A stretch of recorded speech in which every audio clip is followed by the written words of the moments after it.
بسم الله الرحمن الرحيم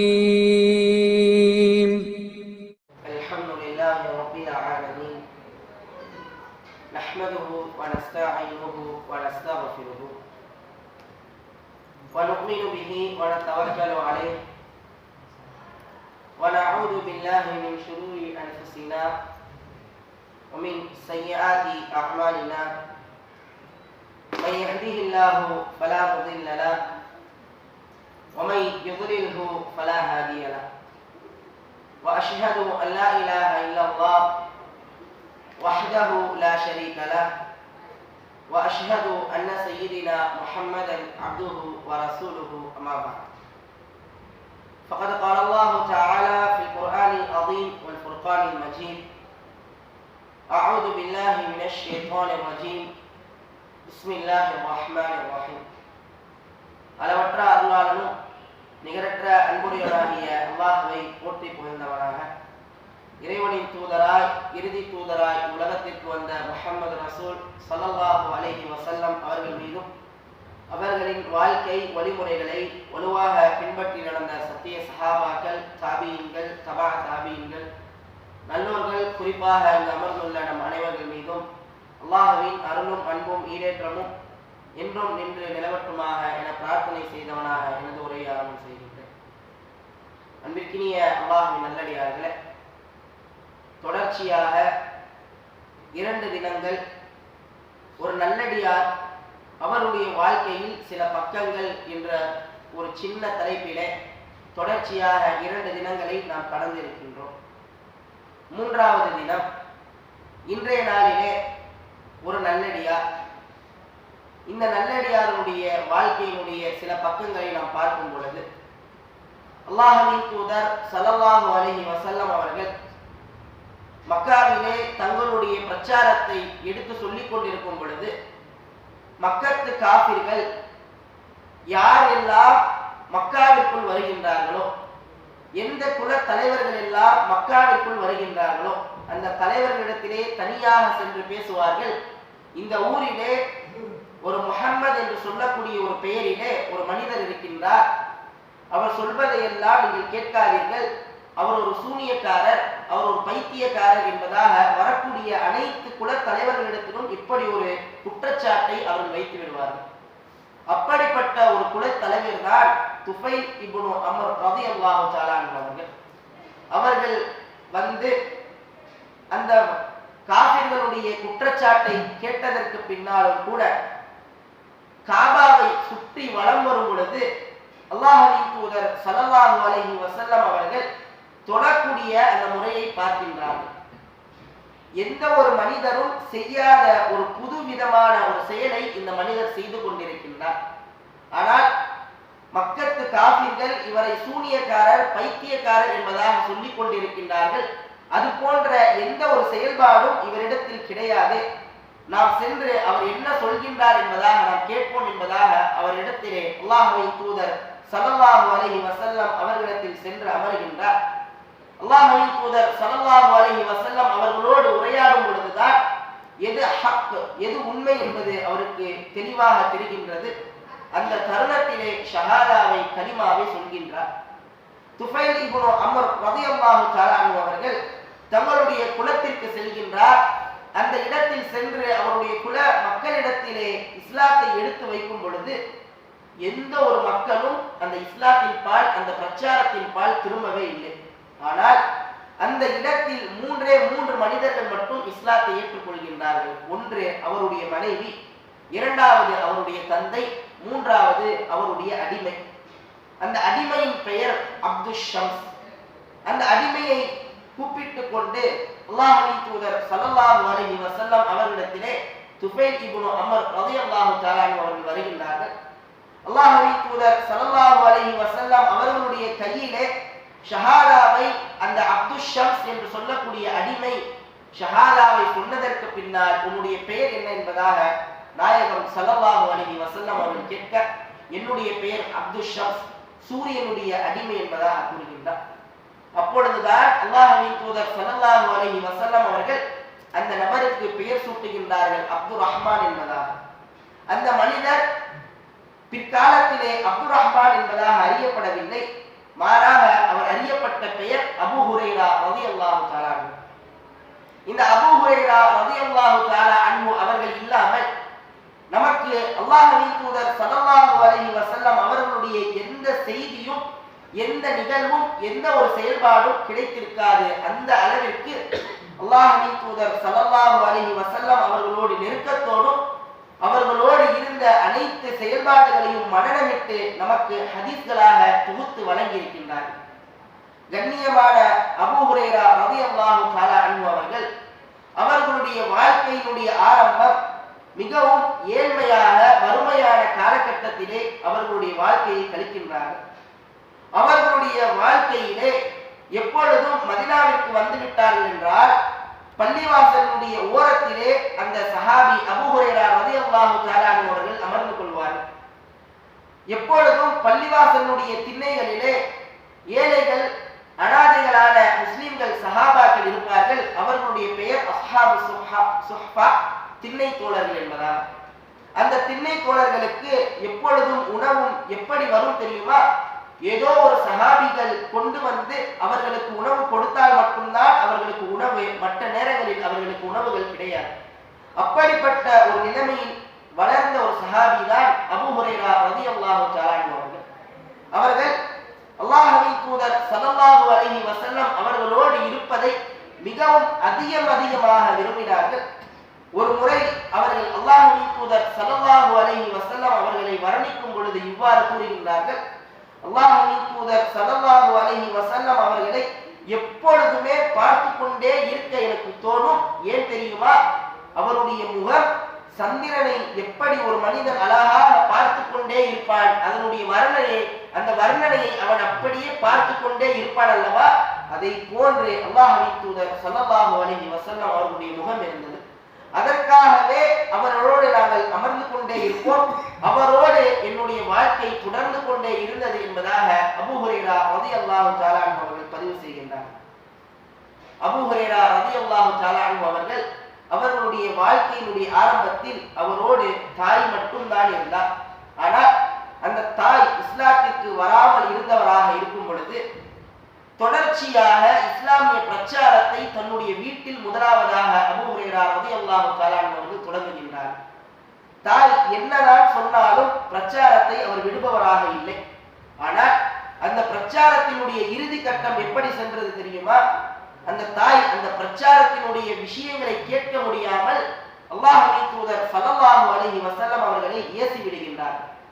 இதை தாங்க முடியாமல் தாயின் மீதும் அன்பு, அல்லாஹ்வின் தூதர் ஸல்லல்லாஹு அலைஹி வஸல்லம் அவர்கள் மீது அதிக அன்பு, இந்த தருணத்தில் நம்மால் என்ன செய்வது என்று அறியாமல் அழுது கொண்டே அல்லாஹ்வின் தூதர் ஸல்லல்லாஹு அலைஹி வஸல்லம் அவரிடத்திலே செல்கின்றார். அபூ ஹுரைரா ரலியல்லாஹு தஆலா அன்ஹு அவரிடத்திலே சென்று, யா ரசூலல்லாஹ், எனக்கு மிகவும் கஷ்டமாக இருக்கின்றது, என்னுடைய மனம் மிகவும் கவலைக்குள்ளாகி விட்டது.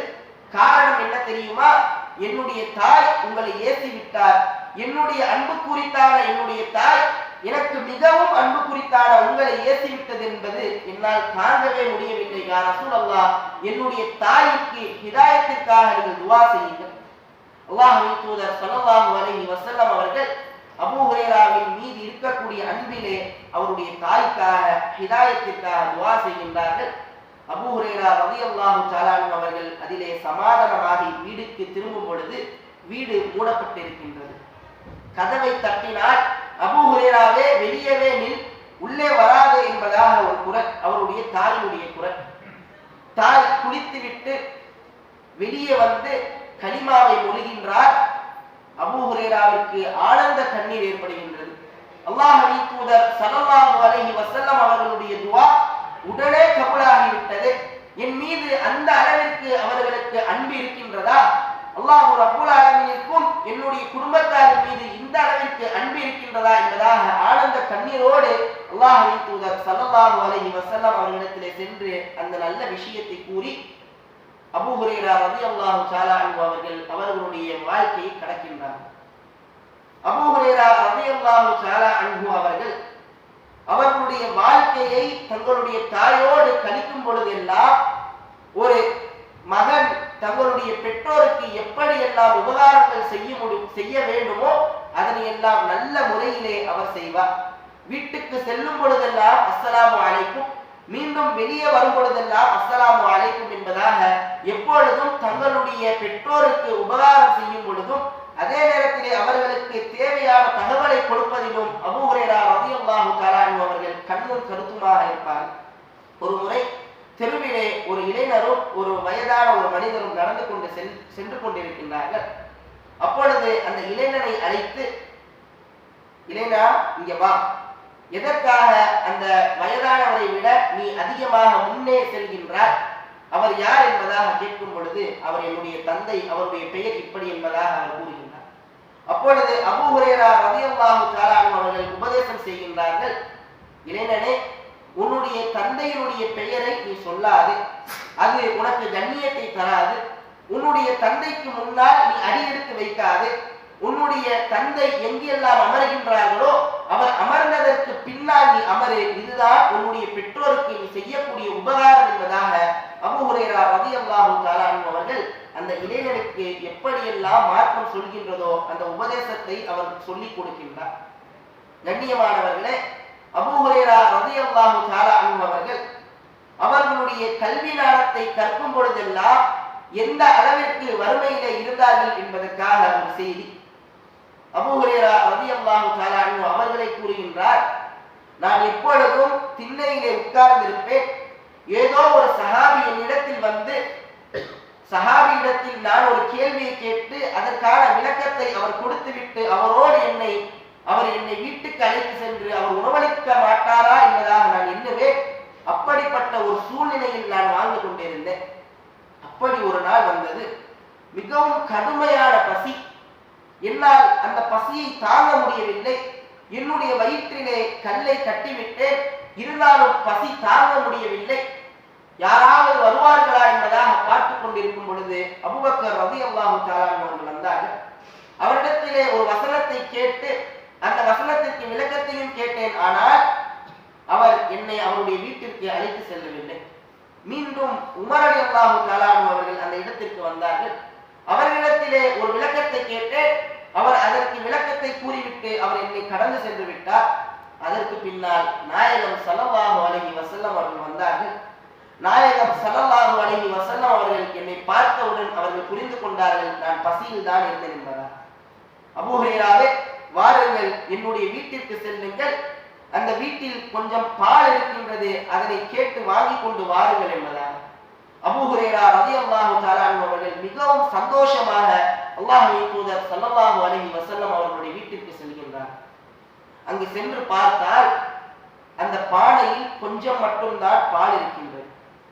அபூ ஹுரைரா ரலியல்லாஹு தஆலா அன்ஹு அவர்கள் யோசிக்கின்றார்கள், நம்முடைய கடுமையான பசிக்கு எப்படி இந்த பால் முழுமையான தீர்வை கொடுக்கும் என்பதாக சிந்தித்துக் கொண்டிருக்கின்றார்கள். இருந்தாலும் நம்முடைய பசியில் கொஞ்சம் தீர்ந்தாலும் பரவாயில்லை என்பதாக அந்த பானையை தூக்கி கொண்டு அல்லாஹ்வின் தூதர் ஸல்லல்லாஹு அலைஹி வஸல்லம் அவர்களிடத்தில் வருகின்றார்கள்.